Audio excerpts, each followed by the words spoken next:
Am I live? Okay. Hello, everyone. I hope you're all well. Shoot, 1 second.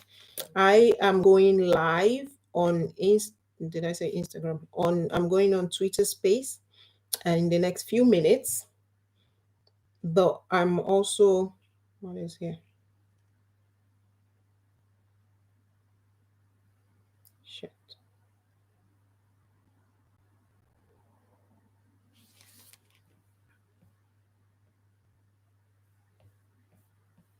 Mm,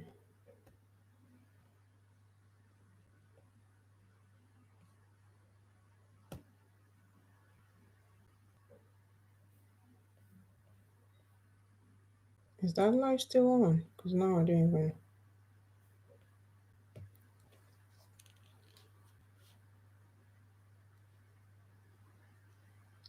Shit. It's not-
Okay, am I live?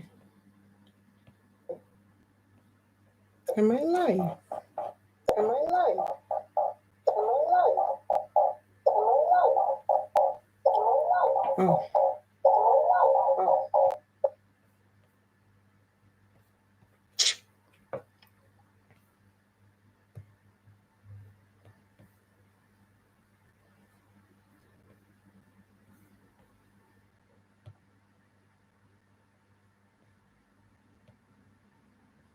how do I stop this?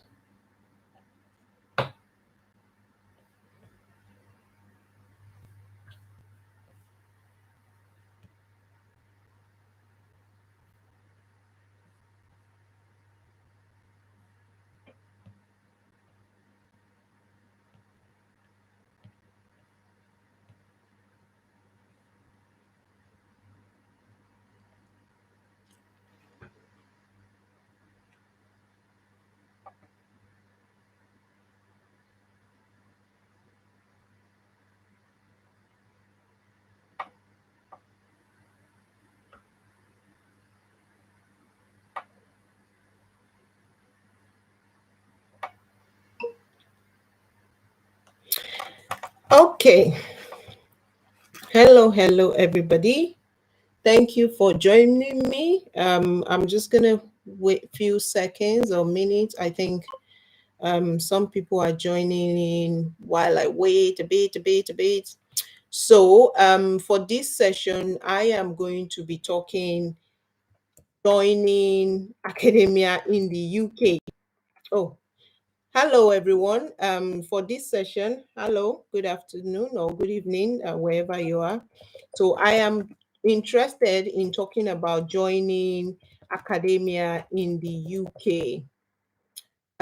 So I want to look into this conversation, especially for you that are international students, or for those of us that are international students like I was, and would like to join the or learn what you can about academia in the UK. So hopefully this is going to be as interactive as possible. I will definitely provide information that I have as a lecturer currently in the UK, and then you can if you want ask me questions that I can provide answers to, clarifications, and how you can join me and everybody else in the UK. So that's, long story short, that's what this session is going to be about. So I'm just going to go through things that I've penned down for this session in terms of academia in the UK, right? So first of all, just to say, academic roles in the UK have to do with you being in university setting. So you're in the university teaching as a lecturer. Now, the reason why this is quite useful, I believe, is because you, as an international student, if you are thinking of coming into the UK and you're also thinking of being a lecturer or joining that rank of lecturers, what are the things that you need to know about the whole role of being a lecturer? And how can you then use that to support yourself in getting or landing that role as a lecturer, as the case may be? I think I tweeted a while ago about lecturing in the UK, and I and I had some comments around the pay of lecturers in the UK, and that's really was what prompted this whole space, that I thought, okay, a lot of questions were coming up. So many people didn't know how they could get into lecturing. So I thought, well, I've gone through the journey. As an international student, I am going to share this information as much as I can. Okay, thank you so much. I have to first appreciate you all for joining me in this space. Ask your question away as I go along. I will provide information, but please, if you have question, do ask away.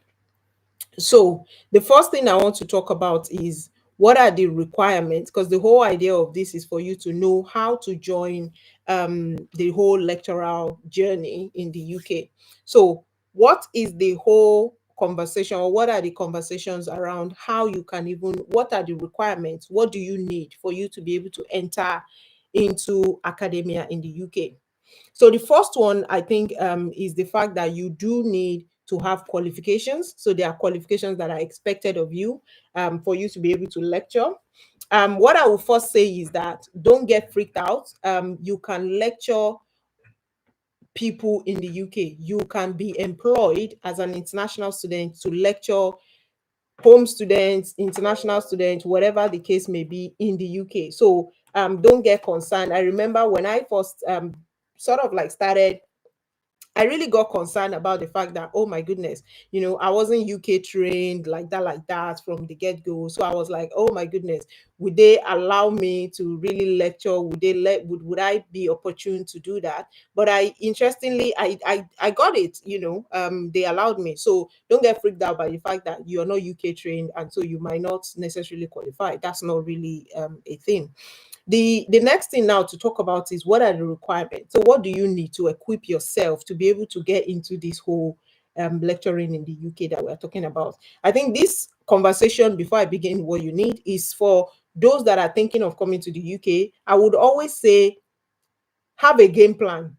For those, especially if you are not coming in with funding, it's a lot of money for you to come into the UK and not have a game plan. So if you're going to be lecturing, plan yourself. How are you going to start the journey and get to lecturing? If you're going to be in industry, plan yourself. What's the pathway for you to get to industry? So know what your A games are. And I think this is why we're doing this space. First of all, for those that might be considering lecturing, you know about it, you know what it entails, and you think to yourself, this is not for me, move along. Or, okay, this is probably somewhere I would like to be, and then learn more about it. Okay, so the first thing is that you would, when you get into the UK as an international student, you would hopefully come in for your postgraduate, because you need a postgraduate degree for you to be able to apply to academic roles in the UK. So let's even start with why lecturing. Yeah, I think I want to do that first. Let me sell you guys onto lecturing at academia first of all, so that you can join me pretty soon. So the first thing is that with lecturing, we do get paid. I mean, for those that follow me quite significantly, I think I'm trying to look for the tweet so that I can attach it to this space, but I can't seem to find it. I did put out the amount that we get paid as a lecturer if you're entry role. how much you get paid. I currently am a senior lecturer, so I do have pay that is higher than that. But I put out that tweet, and a lot of questions came from that tweet on how much lecturers make and the rest of that. So lecturing is one of those jobs that in the UK is not a low income job. So you are not going to be classified, if you have a lecturing job, you're not going to be classified as low income. You're more sort of like middle income earner type of role. So the pay is there, maybe not the best of pays in terms of how good it is, but it's there. um what I'm getting right now, as a obviously as a senior lecturer, but you most likely will start as an entry level lecturer. Even then, I think what I was getting as a part-time lecturer, yeah, let me use that word. What I was getting as a part-time lecturer in during my um PhD, when because I was doing my PhD, and sometimes I would get some gigs to lecture and to just support supervisor lecturers. Then what I was getting, this is just me, if I had a full-time job in Nigeria and the full-time job is going to be paying me 500K, I will not go. As a part-time, I am not going to take it. Like 500K per month in Nigeria for my for my part-time that I was doing here in UK that time, I would not take it. So that's just to tell you, in comparison, I think there's something there. Like I said, it's not the best of pays, but you are not low income earner when you're a lecturer in the UK. Right. So the other thing is job security. Now, lecturing is one of those roles that, depending on your area of expertise, of course, is one of those roles that you will not lack job. Like, it's very, very, very slim that someone is like, I have all the qualifications, I have everything, but I don't have a job. Like, it's almost unheard of. You would most likely be able to secure jobs as soon as or and as when you want. And also, there's actually something they are doing now. Obviously, we can't do that yet as an international student slash worker, because once you get into lecturing, you take up the work visa. You can't really do that yet, but they are quite flexible in terms of, they would advertise full-time role now, but they would also give you the option of, you can do it part-time. So that means you can share it. So they are happy to share jobs with different people, maybe two or three people for one role. They are happy. So like, it's very flexible. That's just to say. So I've talked about the pay is not bad. Is the pay is relatively good. The security is there. You would most likely get a job because there's almost always advert on lecturing roles in the UK. The other thing is lecturing, and whether or not we want to admit it, um, some of us, the passion is not necessarily, I'm not talking about myself, disclaimer, but some of us, the passion is not necessarily to teach or to lecture, but the aim is to get something that will keep you in the country. And that is where lecturing in the UK comes in. This is one of those industries that you find it very easy to get workers visa sponsorship. Easy. I mean, when I get called back for job, so they give me job, I literally just, all I have to tell them is I need a sponsorship, and they're like, okay. I remember this very job that I'm in right now. I just told my HOD then. Immediately he called me, oh, hi, for Shawty, so happy, we're gonna offer you the job. And I was like, okay, I need visa, right? And the guy was like, oh, okay, I'll tell the HR to prepare the paperwork for that. And that was it. Like, literally, that was all I needed to, to do or say. So it's one of those jobs or those roles that would almost guarantee, like, very easy. You don't have to lobby, you don't have to do anything. Just tell them I need a sponsorship letter, and they give you ASAP, and you move your way. So that is the second thing. You do get easy visa compared to some other industries. The other thing, obviously, is that once you get that visa, you are on your tier two visa, which is what I am currently on. On your workers visa, you're on it to for 5 years. No, yeah, for 5 years. So and then you get your PR.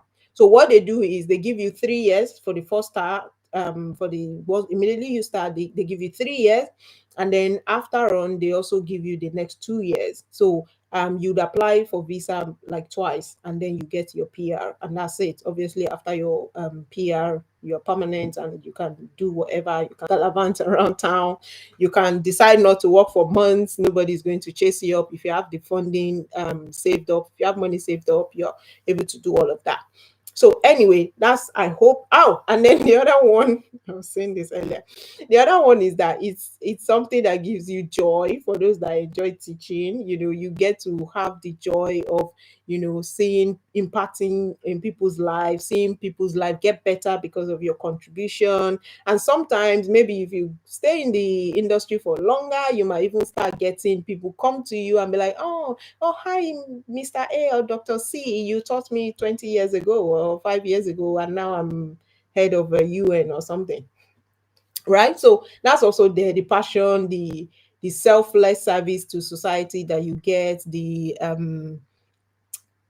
you just get fulfilled seeing that other people's life are being touched positively by your contribution to society. I'm seeing a request. Okay, let me approve. So, but now let's get into what are the things, what are the requirements that you need for you to get lecturing role in the UK. So the first thing for you to note is that you do need a postgraduate qualification. Ideally, it would be a PhD, and I think especially because most of us are international, and international students, former international students. Let me put it that way. And so most time we didn't do our BSc in the UK, so they expect from us a postgraduate degree, and ideally, and a PhD would be, the route to go. MSc or MPH or MA or whatever it is that you have may also suffice depending on the university, at least for some time.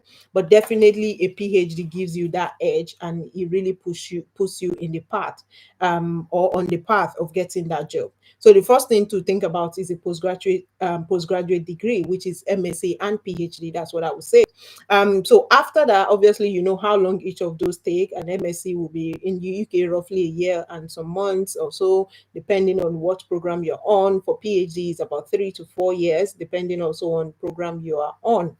And then after the MSc and PhD, the next thing that you're required or you need to have is your work experience. So, what are the experiences that you have in academia? You could bring from your home country at this point. You could literally add your home country experience, but definitely in the UK is very essential. So, what have you done in the UK that has put you in that line of academia? So, an example would be, hi, Dr. Adebi. Thank you for joining us. If you would want to share your 2 cents on academia, it doesn't have to be in the UK, but yeah. So thank you. So yeah, just to mention that you would need to establish your lecturing um, um, experiences in the UK, ideally. So that is something that is very important. So how do you do this? You might be like, well, I'm international. I don't really have that much. I've just been studying. So one way you can do that is you can volunteer for yourself, for such a role. So for me personally, while I was doing my PhD, especially, it's very slim that you might get teaching as an MSc student, especially if your program does not have BSc. So it might be slim. But for me, my program didn't have BSc in my university that I did my MSc. So, but when I got into my PhD, after I think it was even in my first year, I was able to, initially I started with assessment. So I supported some lecturers to assess students that were doing some presentations. So I was part of the team that assessed them, marked them, and gave feedback, the rest of that.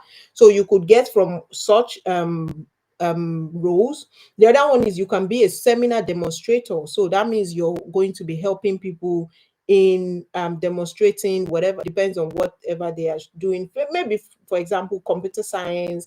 You could show students how to do whatever or use the app or do some things online, as the case may be.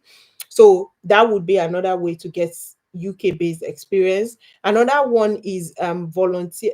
Yeah, I think, have I mentioned volunteering? So volunteering Very, very important. So in this one, you're going to be offering your services for free to an extent. So you're going to be offering your services for them to sort of like just give you the opportunity. And I must say at this point that I personally, I had to volunteer at some point because I couldn't get any.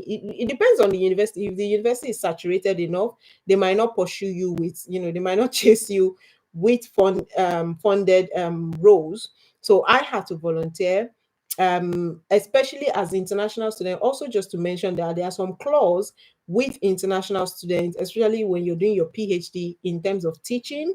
For currently the university I'm at, and even the one I left, I think it was about 6 hours. They will allow you to do only 6 hours because of immigration issues. And so, in fact, that my other university, because now I'm in London and we have a lot of international students, is really no big deal offering international student contracts here in London. But where I was then, it was a big deal. So most of those lecturers don't even want to offer you the opportunity, even though you have the 6 hours. Like, but I have 6 hours. They don't even want to get close to you. They're like, oh, I can't deal with the immigration paperwork, and so they just leave, right? Or they just let you they go to home students. Mostly they go to our colleagues that are home students for whatever roles that they need support with. So at some point I got frustrated and I was like, well, please, I'll volunteer, just let me get something.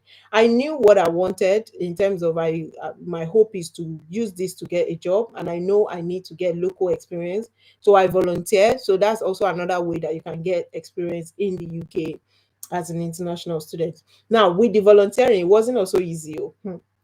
I remember I expressed the interest to volunteer. Even then, they still didn't want me to do it. It was ridiculous. I spoke to one of my supervisors, and she told me to go to a neighboring university to get experience. And I thought, are you kidding me? How am I supposed to go to another university when I'm in a university? Like, would they also have their own students, right? So I had to chase it up. It was not. And now I used to be the faculty rep for PhD students then. So it was a lot of pushing from my end. Any meeting I go to, I'm always raising it. I'm always championing international students. We need local experience. How are we supposed to get job if if we're not allowed to even do any of these things? So eventually they allowed me put on voluntary term, which I was happy with. Just get me something. So that would be one way. The other way is that you could get part-time roles. Now you can it's very slim that you get part-time role without necessarily doing anything in the UK. So the voluntary might be the first step. Now, but if you are in a university, for example, my university, the one I'm currently at, we are pressed with lecturers, like we are pressed for lecturers, sorry. So we need people to support us. So most of our PhD students, whether you're international or local, it doesn't matter. Like once you're in our program as a PhD student, we're offering you classes ASAP because we need people. So that might be make it, you might not necessarily need to volunteer in that case because we're ready to pay you. But in some universities like the one I left, where they don't really need a lot of hands, you might be bent on volunteering. And please don't see that as a minus. It's just for the time being. Volunteer, add that to your CV, and you'll be using it to get a job pretty soon and getting that payment that you want. So anyway, but that's the other requirement. The next requirement is that they would be looking at what courses you can teach. So, what are the courses in your field that you can teach? In each field, there are different courses that are under one big, umbrella of research. Sorry, there's a research of a teaching field that you are. So, for me personally, I'm in public health. So, within public health, there are different courses that I have to, you know, have an idea of teaching, and so they would be looking at what are the courses you can teach. And this is very dependent on different universities. Some universities would need, I'm just going to use public health because that's what I know as an example. Some universities would need maybe health promotion lecturer, and so they might not necessarily consider you if you're not fully health promotion or you don't have good understanding of health promotion. Some universities will be health economics, or combination of health economics, maybe global health.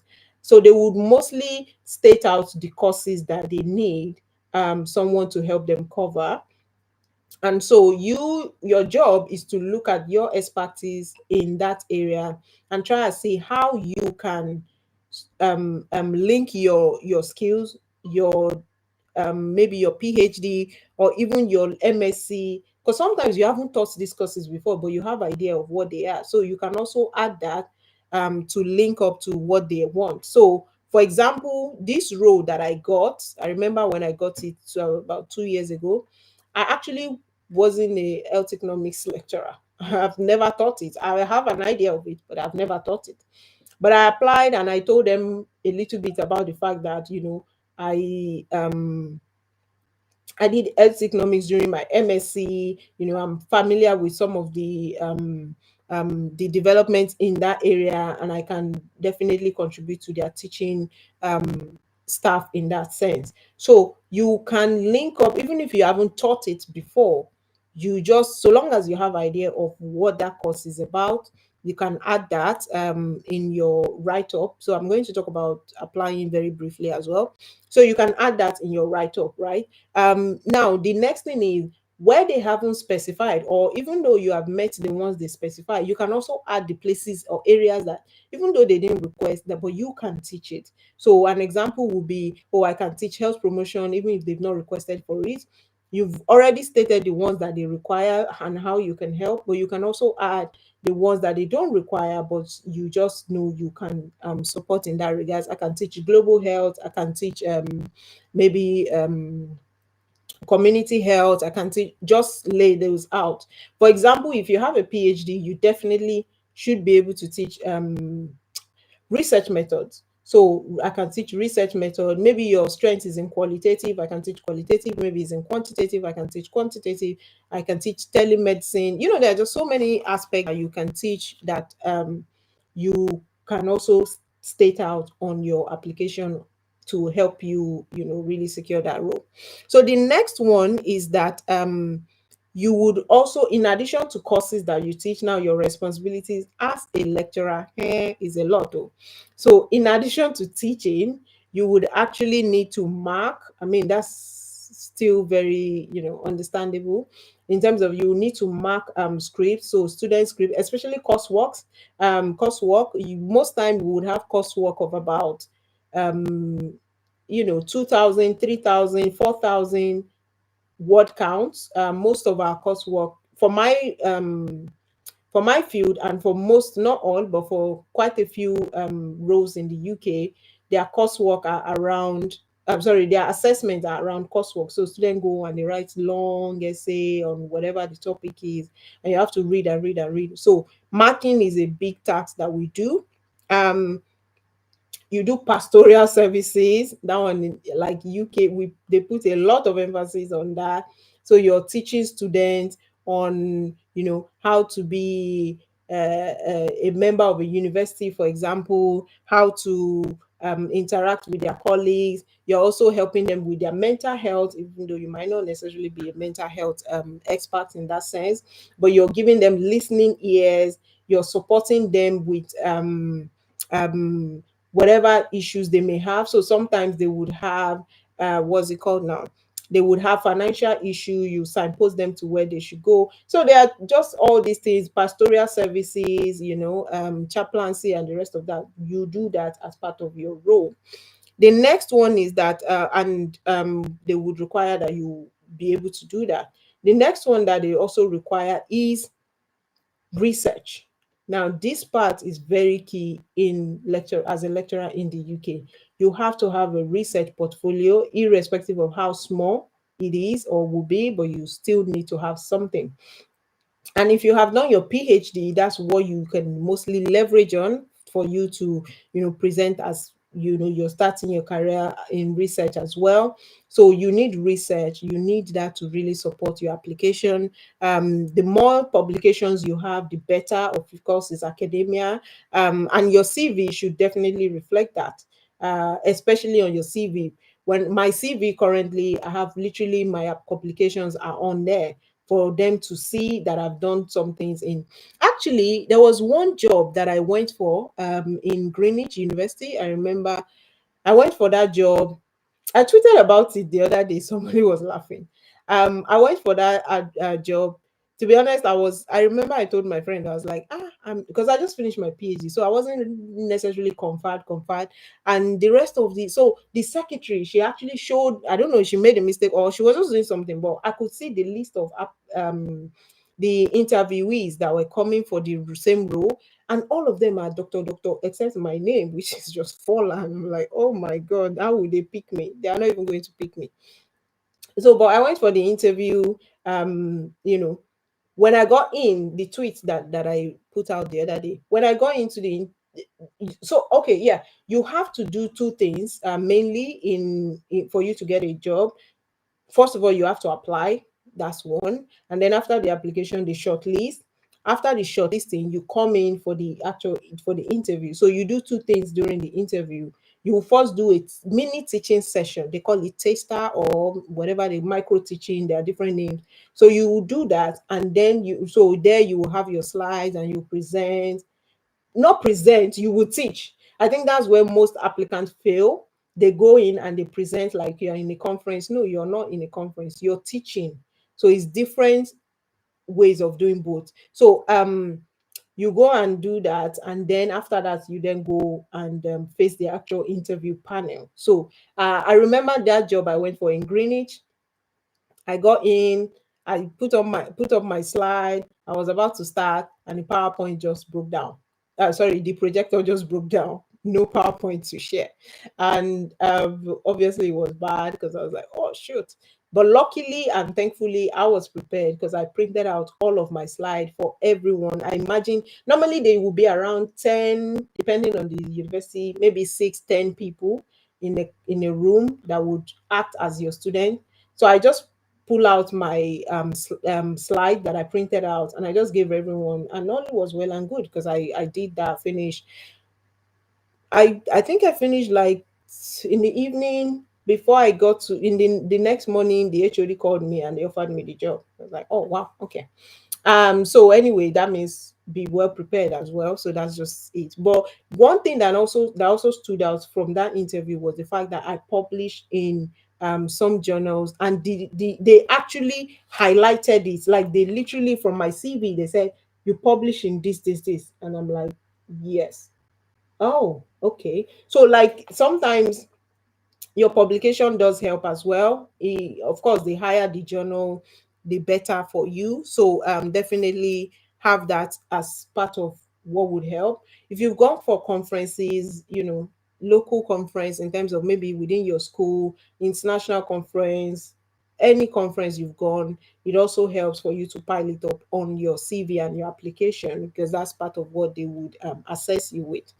So I think that's, oh, and then the other part is membership. So if you're member of any society in your field, put it there. If you don't have, my suggestion would be these things I'm listing out or mentioning. If you don't have them, please try and be working or review how you can work towards getting them, because all of these are what are on application that are on the advert for you to have, and they would assess you.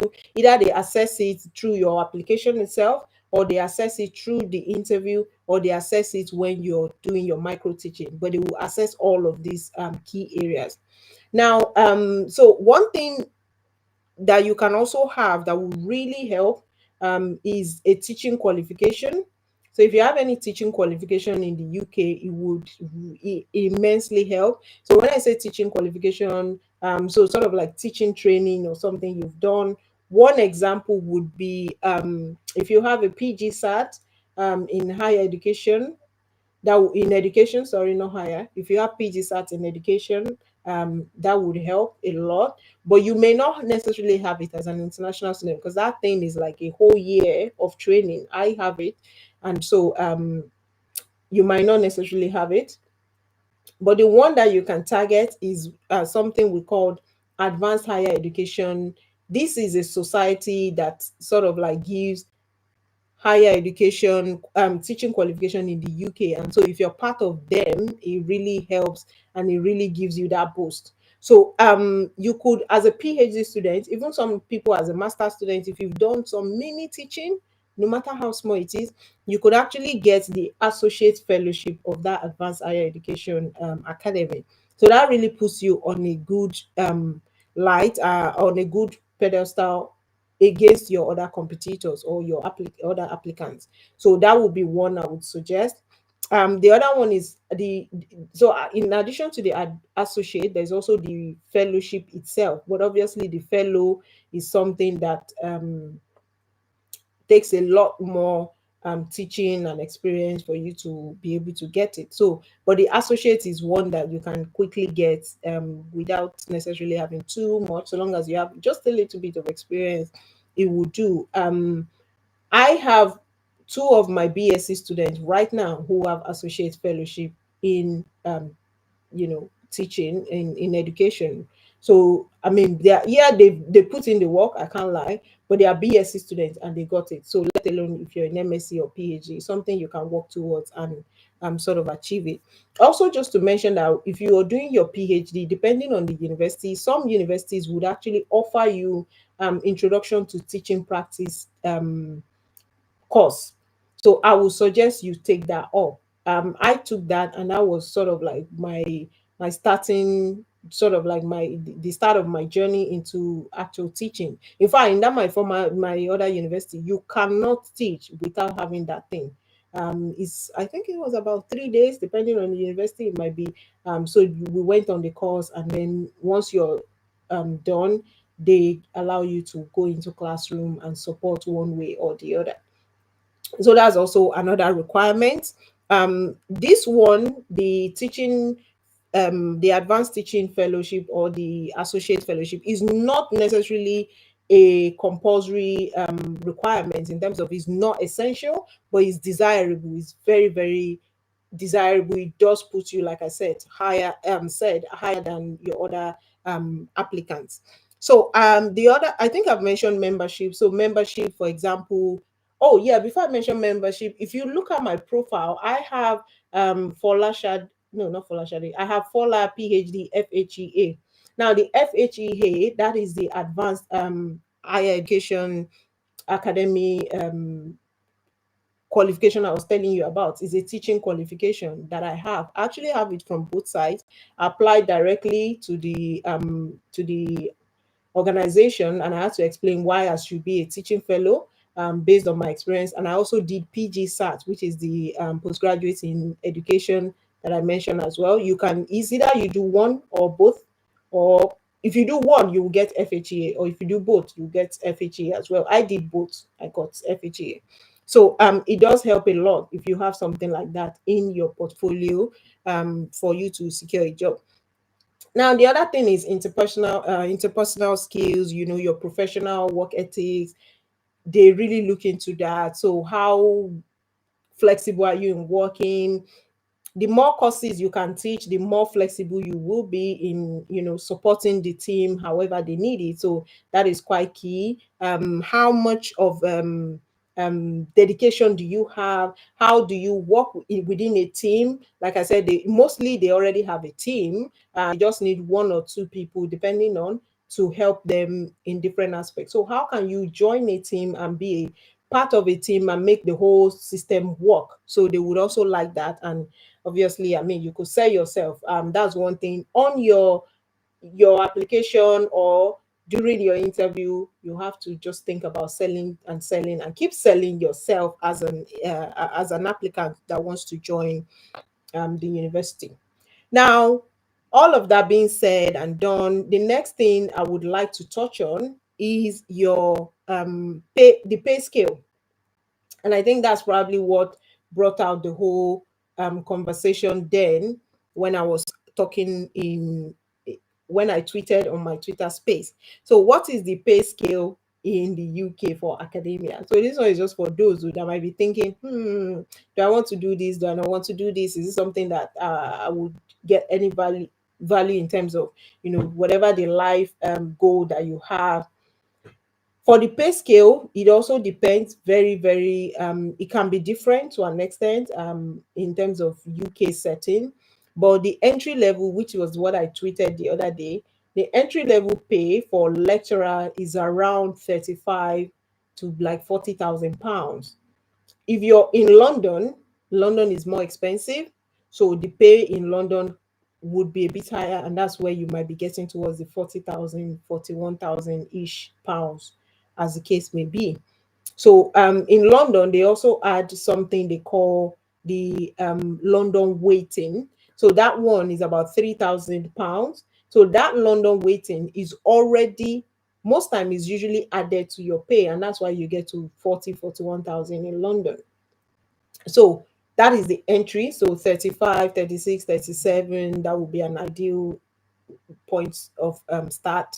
And then from there, the next you would have to do is to start, moving on, progressing on the ladder kind of thing. So in terms of progression, oh no, before I talk about progression, pay scale for senior lecturer, you would be getting roughly at the entry level for senior lecturer role, you'll be getting roughly around 45 to 50,000 or even 60,000. You will get the 60,000 range is usually if you're doing maybe like clinical courses, because those clinical courses they do pay a bit more than your regular non-clinical programs. So maybe 45, 50, 52, 53, somewhere like that for senior lecturer.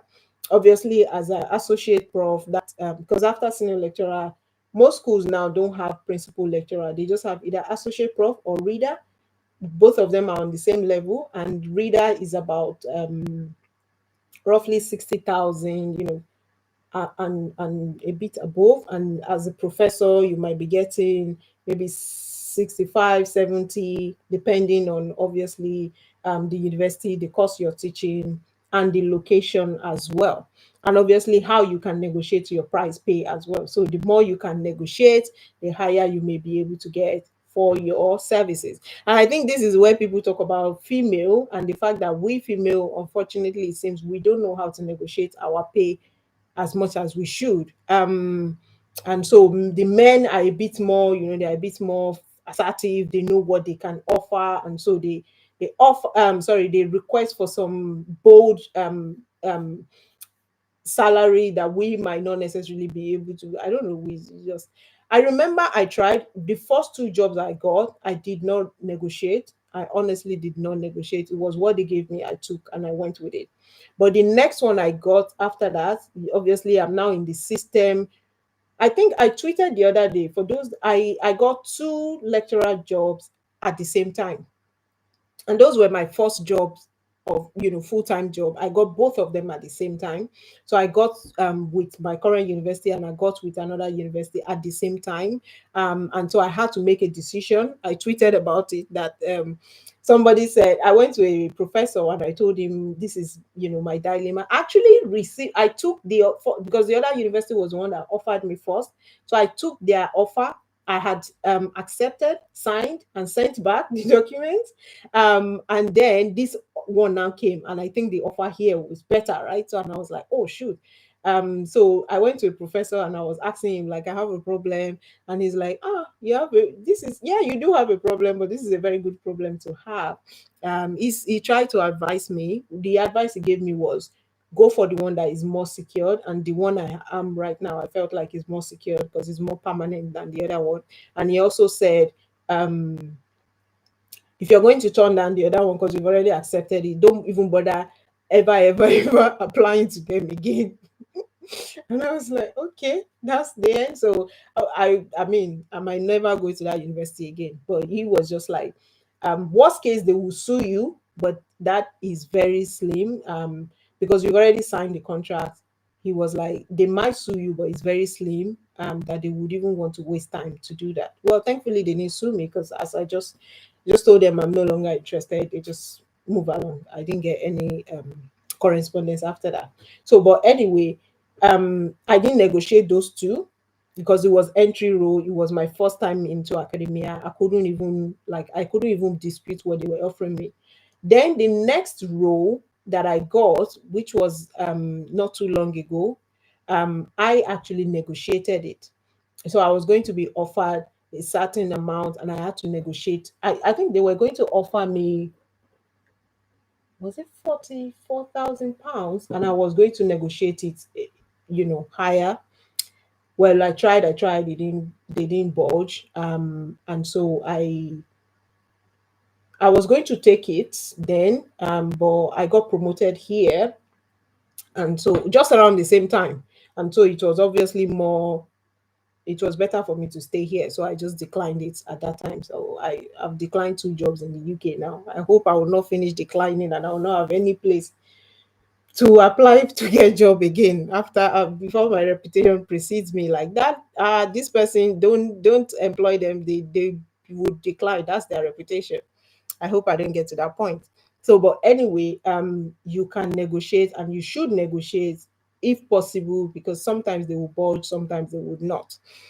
So the other thing to also mention is that in progression, you would have, from lecturer to senior lecturer, you have about 5 years in between. So you have about 3 years, sorry, about four gaps. So, or four levels. Yeah. So you have level one, level two, level three, level four. The level five is where you get promoted to senior lecturer. So ideally, you should be about 4 years or to 5 years from senior lecturer. You get, sorry, from lecturer, you get progressed, you progress bit by bit. Every year you moved one level up, and the next year you move the next level up. They add to your salary as well as you move up. Not a lot, but they add something to your salary as you move up the scale until you get to senior lecturer, and then you get, automatically you get promoted to senior lecturer. So roughly, I think I also tweeted about this as well. When I got my lecturing job, because I know the pay scale, I anticipated it's going to take me like 5 years, roughly 5 years to get to senior lecturer. Well, thankfully, I got that in 1 year and 8 months.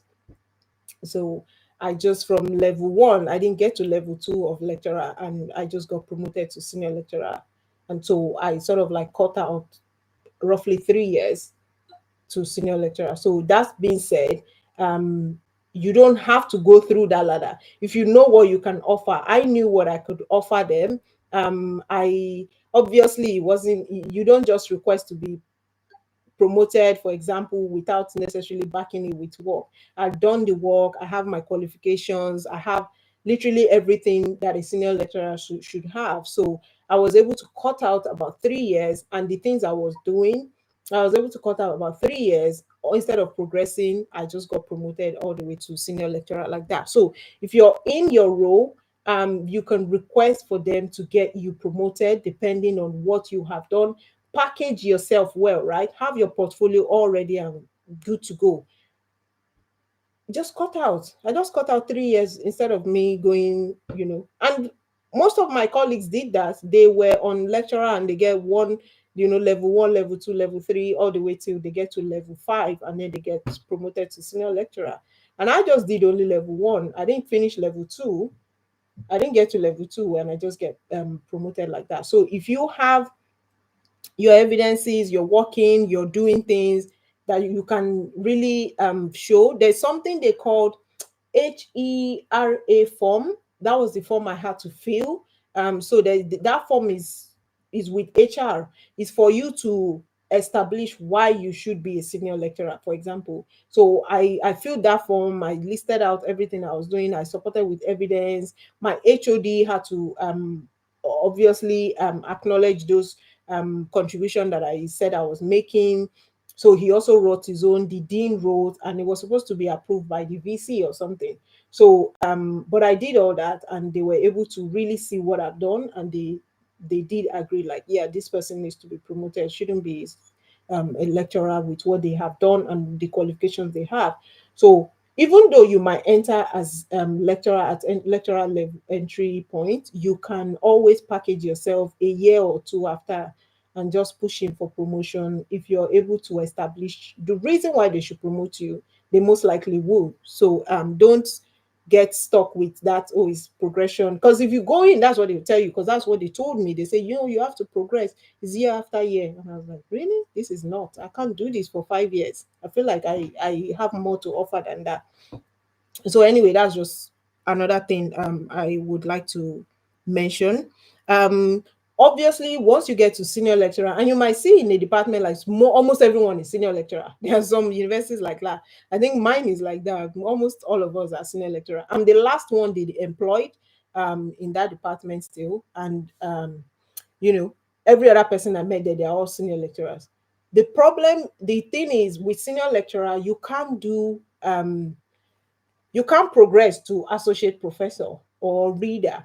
You don't progress. You progress, yes, you still get, you go higher on the scale. But then when you get to the last point, you have to do what I have done. Maybe this is, hopefully that would make things easier for me when I get to that point, which is you have to write on, use evidence to support why you should become an associate professor. Obviously evidence in terms of your publication, your conferences, your impact of your research, your teaching engagement, student experience enhancement, all these things that you may have done would add up to how you can then use that as an evidence. I started this, I'm the one that introduced this to this department, I supported student this way, I improved student experience this way. The impact might be through there's something they call NSS, there's also press, so student surveys, that national survey that they do. So you can use that to show our national survey has improved in my department because of my contribution this way. I have journal publications, I'm international speaker at conferences, maybe if you have media appearances, all of these. Oh, definitely if you have grants funding, no doubt about that. That is also important. So you pile all of that together, and that is what they now use to justify you being promoted to to associate prof. So you might see that most people don't get past senior lecturer because they need to evidence it, and some people just can't evidence it, so they just get shut down onto senior lecturer, and they stay like that. And some people, that's how they retire. So for me right now, part of what I'm doing to head into the next phase, I think I'm that kind of person. I don't stop. I don't even, sometimes I wonder if I'll ever stop, because I don't know even how to stop.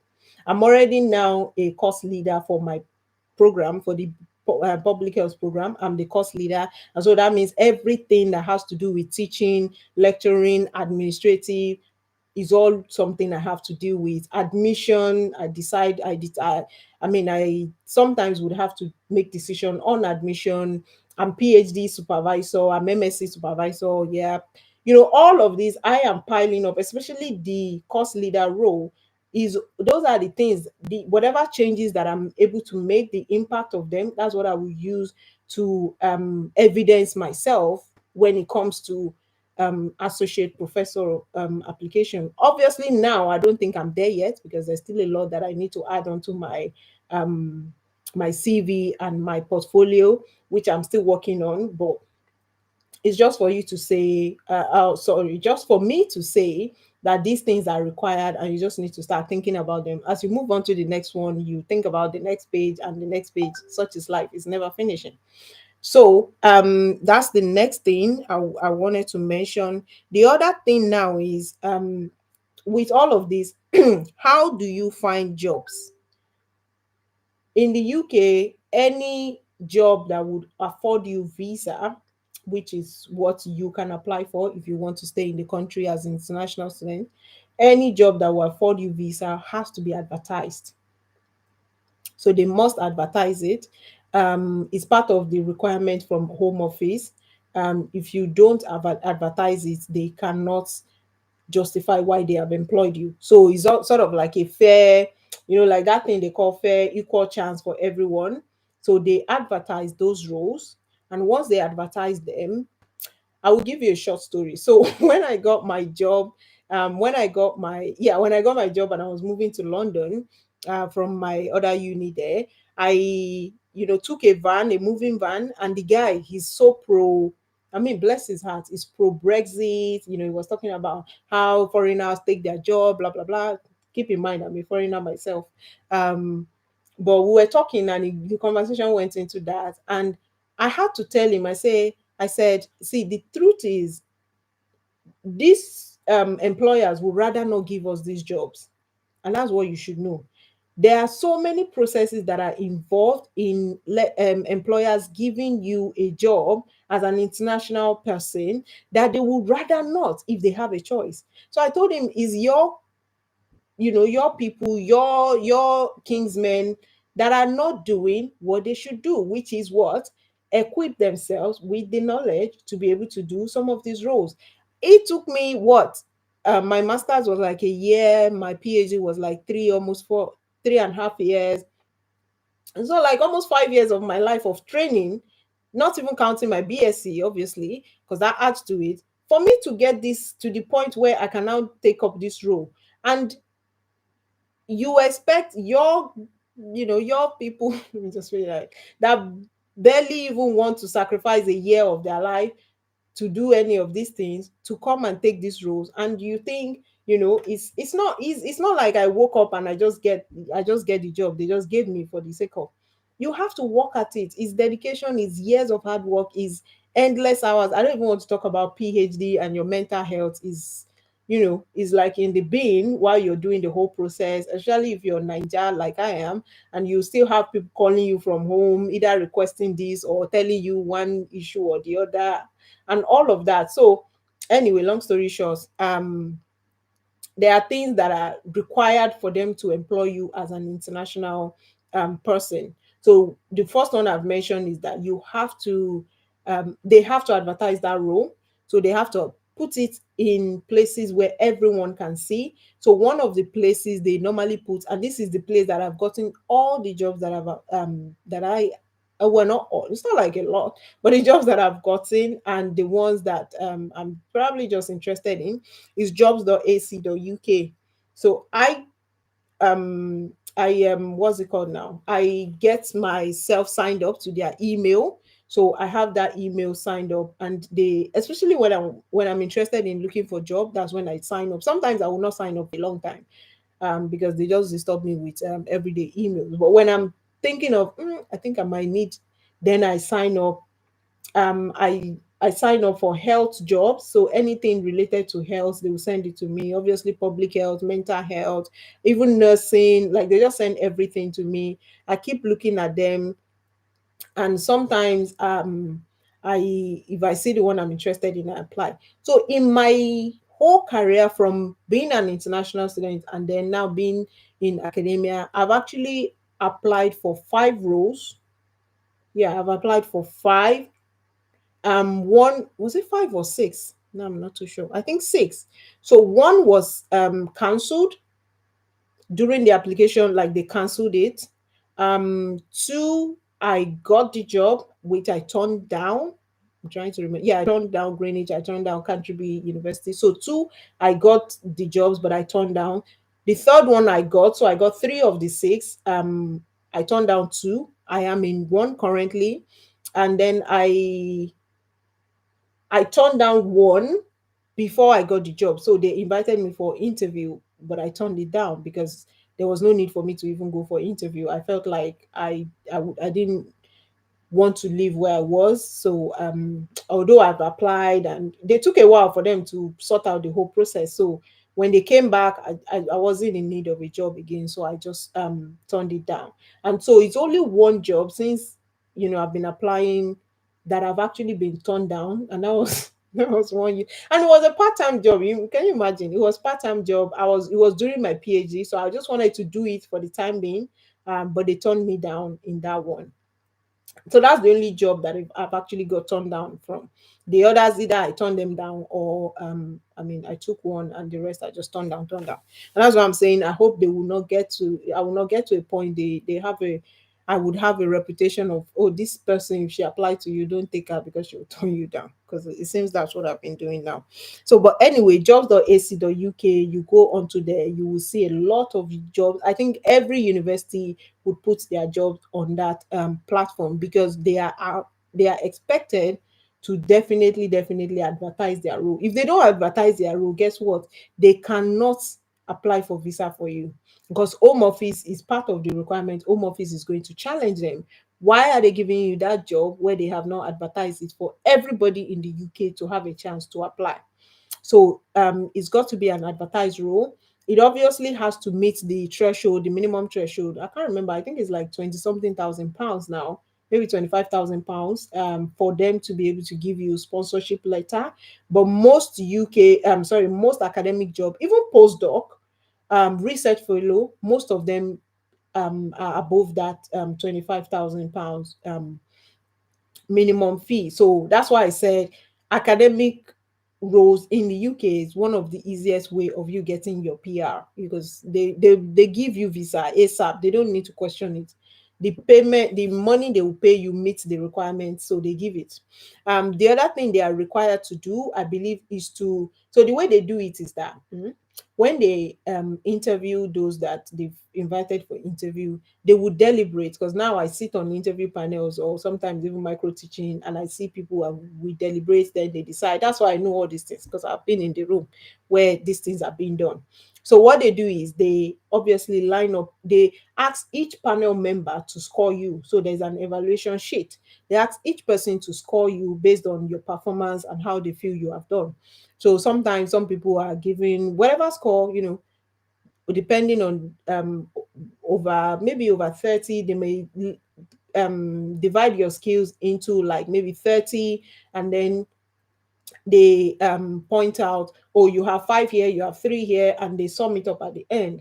Then that's for usually for the micro teaching. I didn't really talk about micro teaching now. Maybe I should. Let me, if I finish this, maybe I'll talk about micro teaching, because I did mention that micro teaching is different from presentation, and that's where most applicants make the mistake. You just don't go in and be presenting. You're not on the, you're at the conference, so you are teaching people. So there are differences. I remember a lady sent me, she's been applying, she gets to interview and they just cut her off. So she told me, and I said, okay, send me your presentation slides for the teaching. So she sent it to me. She got another interview invite and she sent it to me. And guess what? Her micro teaching is like, sorry, her slide is like she's teaching, it's like she's at a conference, literally at a conference. Hi, Mrs. O. Hi, Yusuf. Thanks for joining me. So yeah, her teaching is like she's literally presenting at the conference. And I said, well, this is what your teaching is not even in any way showing how you can teach students, because your slide is so one way. UK is very conversational in terms of it's student centered kind of teaching. Yours is just one way, like, so anyway, there's a difference in teaching and presenting and the rest of that. So they score you based on your performance in the teaching and also your performance in responding to the questions that they will ask you during the interview, right? So when all of that is added together with your CV, yes, your application, because you would have to have written your statement based on different questions that they will ask you. So they will add all of that together, and that is what they will use to decide. Now, when they add all of that together, we will now have to consider who has highest. So who's the highest, and the next person, and the next person, and the next person. Normally in interview for academic role, you don't really have many. They might have maybe like 6 or 5 or 6 people. And one thing I tell people is, I said, um if you have been given that opportunity to interview, that means you can do the job. That's my own philosophy that I go by. For them to have invited you for an interview, it means they believe you can do the job. The rest of it is now for you to convince them to the end, like, I can do it better than the next person. Does that make sense? It's not just that I can do the job. They already know you can do the job, but can you do it better than the next candidate? That's what your interview is about, for you to establish that, oh yes, I can do this job, and I can do it, and I can do it better than the next or any other candidates that you may have. So they rank it like that. And once they rank it like that, what they now do is they now use that session. They will now they will now divide you guys based on what's it called now? Based on home and foreign students. Sorry, foreign applicants that you may be. So if you're a foreign worker, they will base it on that. They will divide you guys on that. So what does that mean? Home student, say for example, 3 home people applied. That means UK-based persons, UK-based individuals applied, and then maybe 3 international. So that means they require visa. Like me and you kind of apply. What they now do is they now rank it based on from the international who is highest, and from the home who is the highest, especially where this is done where there is not enough, the gap is not that marginal. So they pull everybody together and then they're like, okay, from home, who's highest here? So if the home person is like, let's say 20 points out of 30, and then the international person is 20 points out of 30 as well, guess what? They will go with the home person ASAP. So that is the person they would employ for the job. But where you have an international person that is like maybe 25, 26, quite there is that difference in terms of what you can deliver when they finished assessing you, then you will be given the job. Now, what does that mean is that before they present you, because there's something they give, it's called certificates of sponsorship, the cost letter. So before they give you your cost letter, they have to justify to Home Office, which is the regulatory body in terms of visa and the rest of that in the UK. So they have to justify to Home Office how you have met and exceeded other applicants. So it's a long road to actually get into that point of, right, this is the job, you can have it. And I have to consider that, because if Home Office ask them, why are you giving a foreign person, is there no home person that can do the job? They have to provide evidence. Oh no, when we rank them, this is the person that actually had the highest points, and so that's why we have to go with this person. So it's not necessarily an easy route for them to employ you as a foreign person. So you have to really show that I can do it. You have to be way better than any home person that would apply, anybody that would apply, because if there's anyone that is very close to you, well, that home advantage would be taken and used to employ that person instead of you. So anyway, the other place that I also look at is Times Higher. I believe they also post, and obviously, I mean, just Google. If you just Google any role in the UK, academic role, those ones are there. Like anyhow, you will see them. For you to be able to get your suitable, or any job that interests you. One thing that I also do, for example, currently, no, it was like last week, I applied for an associate professor job. I mean, it's not as if I expect to get it, but guess what? That application is a way for me to know what are the gaps that I have and prepare towards getting associate professor role, because that's my next target, right? So you don't, even if you're not ready for that role, you can apply. Even if you don't submit, I submitted mine, but if you don't want to submit, you could just apply and see. Oh, you yourself, you would know some of the gaps. I don't have this, I can't even answer that and the rest of that. Hi, Oludayo, thanks for joining. So yeah, you would be able to establish within yourself, I can do this, or I have that gap I can't do, right? So try and attempt some of these roles and just apply for them. Even whether you submit or you don't submit, just attempt and just apply and see what comes out of it. So that is also something I would say. I think, I mean, I've been talking for quite a while now. This is literally the things that I can tell you. There are some others that might not necessarily be coming to my head now, or they are not that important for you to note in terms of getting a job in the UK. I've talked about the requirements in terms of your qualification. I've talked about the expectation in terms of the responsibilities and what you would need to do. I've talked about the in terms of your research contribution. Very important. They would be looking at how your publications, especially where you've published, and if those journals are of high reputation, and how they can contribute to something that is called REF.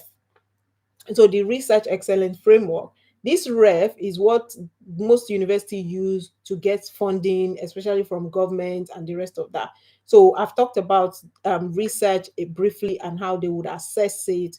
I think I've also talked about pay scale. So what is the salary scale? I tweeted it and people are, like, oh my God, UK pay scale. So I've talked about UK pay scale. That's what we are paid by, in terms of how much we get per year. So I was saying 40,000, 35,000. Please note these are per year. It's not per month. I wish it was per month. I'll be a millionaire in the next few days. Few months, sorry. It's per year. So 40,000, 35 to 40,000, and the rest of that for entry level. And I've also talked about progression. How do you, go up the ladder in terms of getting from lecturer to senior lecturer, and from senior lecturer to associate prof, and from associate prof obviously to professor, and prof 1 to prof 2, and the rest of that, emeritus, and the rest of that. So I believe I've talked about that. Where to find jobs, I've talked about it. The first one is Google. Just Google academic roles in the UK. The next one is you could also look into jobs.ac.uk. They would always carry any job that is advertised in any from any academic institution in the UK. There's also the Times Higher Education, I believe. They also carry jobs. Guardian carry jobs. There's so many people, that so many places that you can access some of these roles from. Like I said, they would always advertise. So you don't need to lobby. So for example, somebody may contact me and be like, Fola, do you have a role? You don't need to contact me for such, because those roles would always be advertised. Now that I've mentioned that, well, don't contact me for such still. But the part-time jobs, remember I mentioned part-time roles. Part-time roles, sometimes they don't advertise those ones. Especially there's something called hourly pay lecturer. Those ones, they are just on contract, very mini contract, maybe 2 months or 3 months, depending on how you're needed. Those ones, they don't advertise it. So this is where your networking skills or network may come in handy. So I remember a lady, well, she didn't take it, but it wasn't too nice, because she contacted me and she was like, I need experience, I need a role in public health. She's public health. And I told her two things. I offered her that I could have done. The first one is that I could have offered her the voluntary role. So I have classes that I teach. I could have offered her to come and teach on them and add that onto her CV, because her problem was they felt like she's not yet well experienced in teaching higher education or at higher level. So I offered that, but she didn't really take it. The other time, so I told her, okay, if a paid role comes up, I will let you know. And it did come. It turned out that we needed someone sometime after, for a part-time role. So with that one, they don't actually advertise it, because it's part-time role. That is not going to fund your visa. It's not going to, you know, support your visa, but it's just for you to get those experience. So in that one, you definitely need network, people that are in those places that they can submit your name. So I submitted her name for the role. She didn't take it again, which was a bummer, because I felt like, why am I putting in this energy and you're not? She was like, if they would allow her to do it online. By this time we're already back to face, right? And I thought, no, you should know. I mean, I just didn't see the seriousness. It was upsetting that I stick my neck out, and you're just giving some not so. I mean, well, it's a piece. It's a choice, yeah. So, but yeah, that one for part-time role, you definitely would needs your network and people that may be able to get you those roles. But for full-time roles, which would fund your visa, sponsor your visa, you don't need to know anyone. All you need, in fact, if you know me, for example, if you're applying for yourself, for example, you're applying to my university, if you know me, I would have to not be on that panel that would assess you. Like, you've completely excluded me from the process, because obviously conflict of interest in it. So you don't really need, the only thing you need is to research the position, definitely very important, and research the university and the department. And if you get invited for interview, I do this all the time. You can request for people on the panel their information. So I request for people the information of people on the panel, and I just ask, can I know who and who is going to interview me? They would definitely I mean, well, maybe not definitely, but most likely they will respond. And once they do that, I'm going on their page, their staff profile. I'm reading everything about them. I'm looking for the key things that I can say that would, pique their interest. I'm looking for what their research and how I can key mine into theirs, how I can link it, or just mention the fact that I'll be open to researching this area in future. I just do all of that, do your prep work. I do that a lot. And I think that's why, thankfully, I've been able to get what, three jobs out of six applications. I turned down two, and one was cancelled. No, I turned down one. One was cancelled, and I got three. So I don't know how that works out. So I think, in all, I think I know a little bit about getting a job in the UK, and that's what I've been doing. So in addition to me reviewing the university profile, very important, I review their research portfolios. I review their teaching plan. So every university would have like a teaching vision that they have.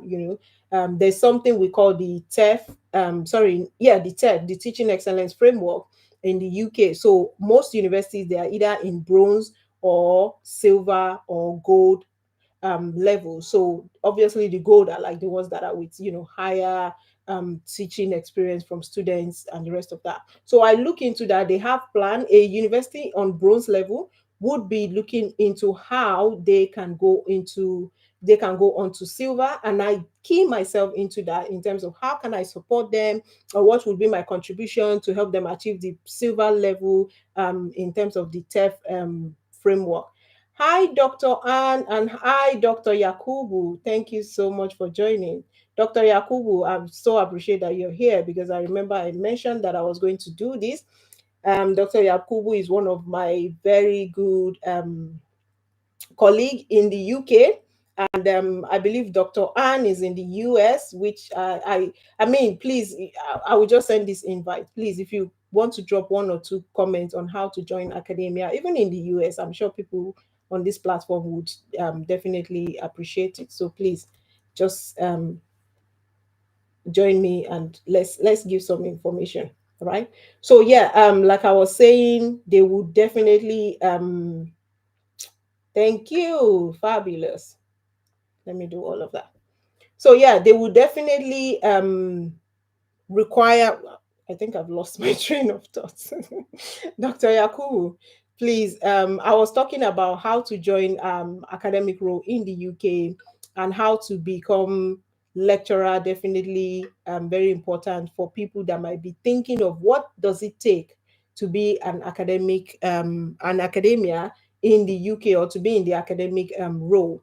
So in addition to all of this, I was talking about how I prepare, just very briefly, that I also do some digging on the university, the role, very important, the people that will be on my panel. And one of the ways I do with the university is I look at their research areas, and I really take that on board into what I'm going to talk about. For the teaching, I look at their teaching excellence framework. What are their key strategies that they want to use to move from maybe silver to gold, or maybe bronze to silver, whatever the points that they add, I use that as well to key into what I'm going to discuss on my panel, and in my presentation and on my panel. And I also key into the specific individual that will be on that panel, to see how I can link my work, or what roles they will be playing in that interview panel. So I can key all of that into what I'm going to say, and how I'm going to respond to some of their questions, as the case may be. So thank you so very much. I think, let me pick Chukuka, and then Dr. Salifu. Maybe I'll come to you, and anyone else that wants to chime in. Thank you. Chukuka.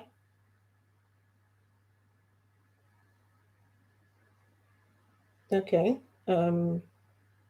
Chukuka, are you there? Okay, Chukuka is probably, oh, he's laughing. Maybe you're struggling with your network or something for now. So should I go with Chuks then, and then Dr. Salifu?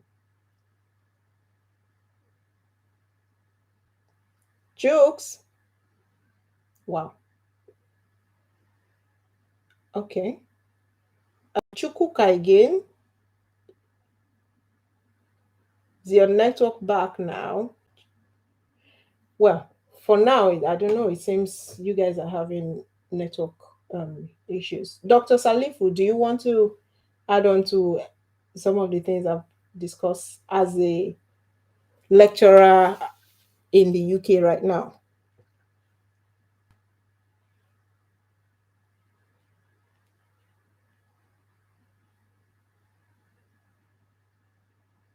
Oh, wait.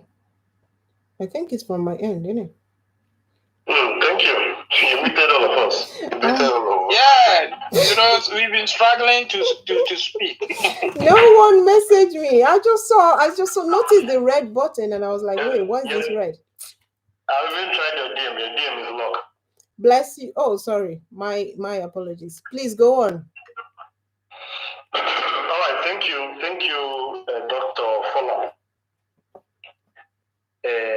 I am Chuka Obonna, speaking from Nigeria, and I want to appreciate all that you've dished out. You've dished out quite a whole lot of resources on getting into academia in the UK.